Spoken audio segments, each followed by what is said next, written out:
अगर आप यूपीआई से पेमेंट करते हैं, एलपीजी सिलेंडर का इस्तेमाल करते हैं, ट्रेन से सफर करते हैं या फिर बैंकिंग सेवाओं का उपयोग करते हैं तो ये खबर आपके लिए बेहद महत्वपूर्ण है।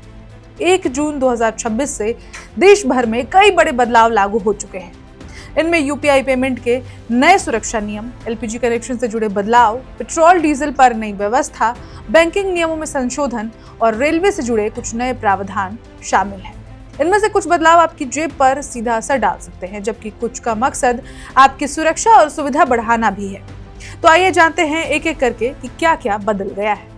नमस्कार, मेरा नाम है ऋचा पराशर और आप देख रहे हैं वन इंडिया हिंदी।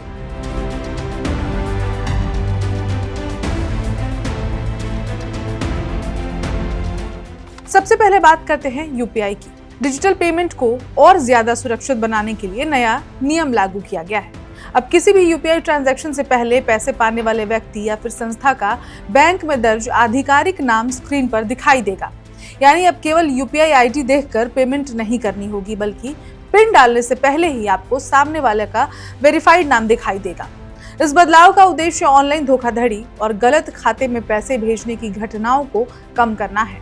ये नियम गूगल पे, फोन पे, पेटीएम सहित सभी प्रमुख यूपीआई प्लेटफॉर्म पर लागू बताया जा रहा है। अब बात करते हैं एलपीजी की। एलपीजी कनेक्शन को लेकर भी बड़ा बदलाव सामने आया है। नए नियम के अनुसार एक घर में एक ही एलपीजी कनेक्शन को वैध माना जाएगा।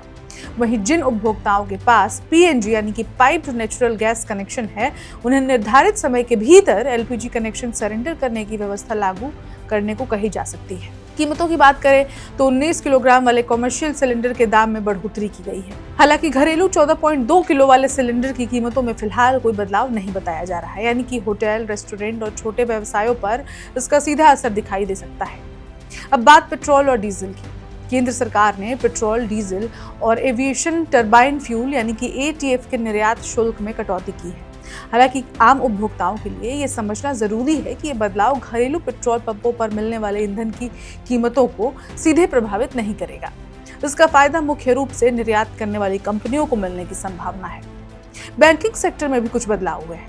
एटीएम से जुड़े नियमों में संशोधन के तहत निर्धारित मुफ्त ट्रांजैक्शन सीमा के बाद लगाने वाले शुल्क पर असर पड़ सकता है। वहीं नकद जमा से जुड़े पैन नियमों में भी कुछ राहत की बात कही जा रही है, जिससे छोटे खाता धारकों को सुविधा मिल सकती है। अब रेलवे का भी नया नियम जान लेते हैं कि क्या बदलाव हुआ है।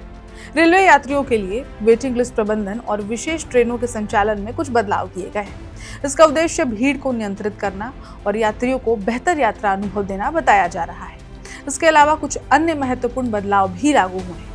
इनमें टैक्स भुगतान से जुड़े नियम, बच्चों के शिक्षा भत्ते में बढ़ोतरी, हॉस्टल अलाउंस में संशोधन, एचआरए से जुड़े प्रावधान, सोलर पैनल क्षेत्र पर असर डालने वाले बदलाव और कृषि क्षेत्र में संतुलित उर्वरक उपयोग को बढ़ावा देने वाले अभियान शामिल हैं। कुल मिलाकर 1 जून 2026 से लागू हुए ये बदलाव डिजिटल पेमेंट, घरेलू बजट, बैंकिंग, यात्रा और टैक्स व्यवस्था जैसे कई क्षेत्रों को प्रभावित कर सकते हैं।